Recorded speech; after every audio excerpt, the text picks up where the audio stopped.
नमस्कार दोस्तों, स्वागत है आप सभी का हमारी आज की इस वीडियो में।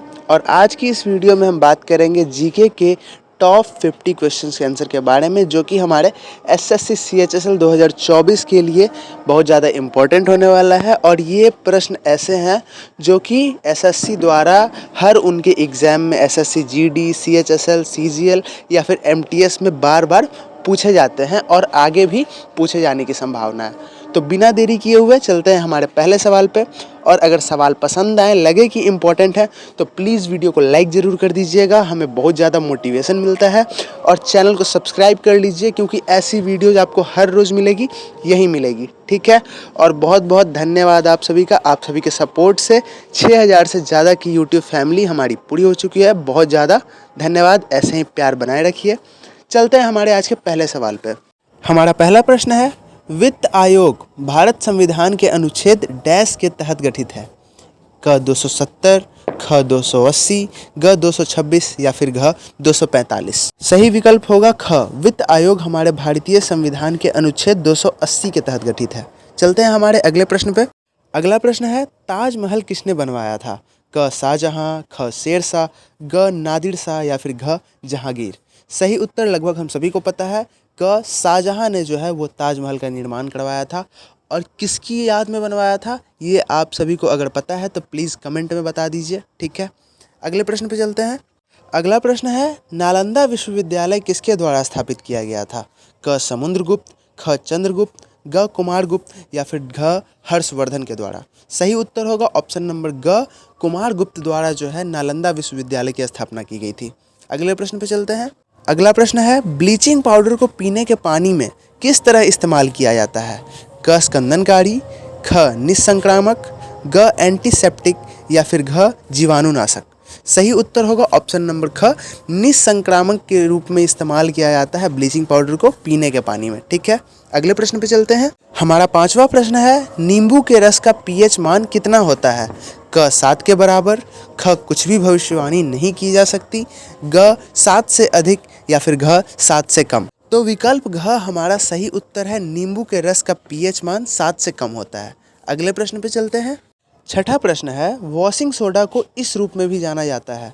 क सोडियम क्लोराइड, ख कैल्शियम बाइकार्बोनेट, ग सोडियम कार्बोनेट या फिर घ फास्फोरस। राइट आंसर होगा ख, कैल्शियम बाइकार्बोनेट के नाम से जाना जाता है किसे? वॉशिंग सोडा को, ठीक है। अगले प्रश्न पे चलते हैं। सातवां प्रश्न है, बेकिंग सोडा को इस रूप में भी जाना जाता है? देखिए, इससे पहले वॉशिंग सोडा पूछा था, अब बेकिंग सोडा को किस रूप में जाना जाता है? क सोडियम बाइकार्बोनेट, ख कैल्शियम बाइकार्बोनेट, ग कार्बन मोनोऑक्साइड या फिर घ ब्रोमाइड। तो विकल्प क सोडियम बाइकार्बोनेट इसका सही उत्तर हो जाएगा। बेकिंग सोडा को जो है सोडियम बाइकार्बोनेट के रूप में भी जाना जाता है। अगले प्रश्न पे चलते हैं। हमारा आठवां प्रश्न है, आरबीसी और डब्ल्यूबीसी का अनुपात कितना होना चाहिए? क 1:600, ख 600:1, ग 1:900 या फिर घ 500:1। सही उत्तर होगा ऑप्शन नंबर ख, 600:1 जो है वो हमारे रेड ब्लड सेल्स और वाइट ब्लड सेल्स का जो है वो अनुपात होना चाहिए, ठीक है। अगले प्रश्न पे चलते हैं। नौवां प्रश्न है, भारत की सिलिकॉन घाटी किस शहर में स्थित है? क मुंबई, ख दिल्ली, ग हैदराबाद या फिर घ बेंगलुरु। सही उत्तर होगा विकल्प घ, बेंगलुरु में जो है वो भारत की सिलिकॉन वैली स्थित है, ठीक है। याद रखना है आप सभी को। अगले प्रश्न पे चलते हैं। हमारा 10वां प्रश्न है, किस वर्ष दिल्ली भारत की राजधानी बनी? क 1911, ख 1912, ग 1910 या फिर घ 1905। सही उत्तर होगा ऑप्शन नंबर क, 1911 में जो है दिल्ली भारत की राजधानी बनी थी, ठीक है। तो 10 प्रश्न हम लोगों ने पूरे कर लिए हैं। और अभी तक आप लोगों ने वीडियो को लाइक नहीं किया है, प्लीज़ वीडियो को लाइक कर दीजिए। और अगर पहले ही कर दिया है तो बहुत बहुत धन्यवाद। आपके एक लाइक से हमें बहुत ज़्यादा मोटिवेशन मिलता है, बहुत ज़्यादा अच्छा लगता है। धन्यवाद। वीडियो अच्छी लगे तो लाइक कर दिया कीजिए, अंगूठे वाला बटन जल्दी से दबा दीजिए। चलते हैं अगले प्रश्न पे। हमारा 11वां प्रश्न है, कौन सी बीमारी एक पागल कुत्ते के काटने से होती है? क ल्यूकोडर्मा, ख हाइड्रोफोबिया, ग उच्च रक्तचाप या फिर घ गठिया। सही उत्तर होगा विकल्प ख, हाइड्रोफोबिया नामक बीमारी होती है एक पागल कुत्ते के काटने से। अगले प्रश्न पे चलते हैं। अगला प्रश्न है, परमाणु ऊर्जा के उत्पादन के लिए कौन सी धातु का उपयोग किया जाता है? क थोरियम, घ यूरेनियम, ग पानी, घ जीवाश्म। सही उत्तर होगा विकल्प ख, यूरेनियम का उपयोग जो है परमाणु ऊर्जा के उत्पादन के लिए किया जाता है। अगले प्रश्न पे चलते हैं। हमारा 13वां प्रश्न है, लोकसभा अध्यक्ष किसके द्वारा चुने जाते हैं? क राज्यसभा के सभी सदस्य द्वारा, ख लोकसभा और राज्यसभा के सभी सदस्य द्वारा, ग भारत की जनता के द्वारा, या फिर घ लोकसभा के सभी सदस्य के द्वारा। सही विकल्प होगा घ, लोकसभा के सभी सदस्य द्वारा जो है वो लोकसभा अध्यक्ष की नियुक्ति की जाती है। ठीक है, चलते हैं हमारे अगले प्रश्न पे। अगला प्रश्न है, किस ग्रह को पृथ्वी की जुड़वा बहन के रूप में भी जाना जाता है? क बृहस्पति, ख मंगल, ग शुक्र, या फिर घ शनि ग्रह। सही उत्तर होगा विकल्प ग, शुक्र ग्रह को जो है वो पृथ्वी की जुड़वा बहन के रूप में भी जाना जाता है। चलते हैं हमारे अगले प्रश्न पे। अगला प्रश्न है, कौन सा अनुच्छेद जम्मू और कश्मीर की विशेष स्थिति से संबंधित है? क 370, ख 300, ग 110, या फिर घ 248। सही उत्तर होगा विकल्प क 370, जो कि अब जम्मू और कश्मीर से हटा दिया गया है। पहले 370 जो था, धारा 370, वो जम्मू और कश्मीर की विशेष स्थिति को दर्शाता था। ठीक है, अगला प्रश्न है, कौन सी ग्रंथि एक्सोक्राइन और अंतःस्रावी होती है? क पीयूष ग्रंथि, ख थायराइड ग्रंथि, ग आग्नेयाशय, या फिर घ छोटी आंत। सही उत्तर होगा विकल्प ग, आग्नेयाशय, एक्सोक्राइन और अंतःस्रावी होती है। ठीक है, अगले प्रश्न की ओर बढ़ते हैं। प्रश्न है, कपास के लिए कौन सी मिट्टी सबसे उपयुक्त होती है? क लाल मिट्टी, ख रेगुड़ू, ग जलोढ़ मिट्टी, या फिर घ लोम मिट्टी। सही उत्तर होगा विकल्प ग, रेगुड़ू मिट्टी जो है वो कपास की खेती के लिए सबसे उपयुक्त होती है। अगले प्रश्न की ओर चलते हैं। अगला प्रश्न है, किस राज्य में सबसे बड़ा अपशिष्ट भूमि क्षेत्र है? क उत्तर प्रदेश, ख बिहार, ग राजस्थान, या फिर घ पंजाब। सही उत्तर होगा विकल्प ख, बिहार राज्य में सबसे बड़ा अपशिष्ट भूमि क्षेत्र है। ठीक है, अगले प्रश्न की ओर चलते हैं। अगला प्रश्न है, मूत्र का रंग पीला किस द्रव की उपस्थिति के कारण होता है? क यूरोक्रोम, ख पोटेशियम, ग एंडोफिन, या फिर घ इंसुलिन। सही उत्तर होगा विकल्प क, यूरोक्रोम के उपस्थिति में जो है हमारे मूत्र का रंग पीला होता है।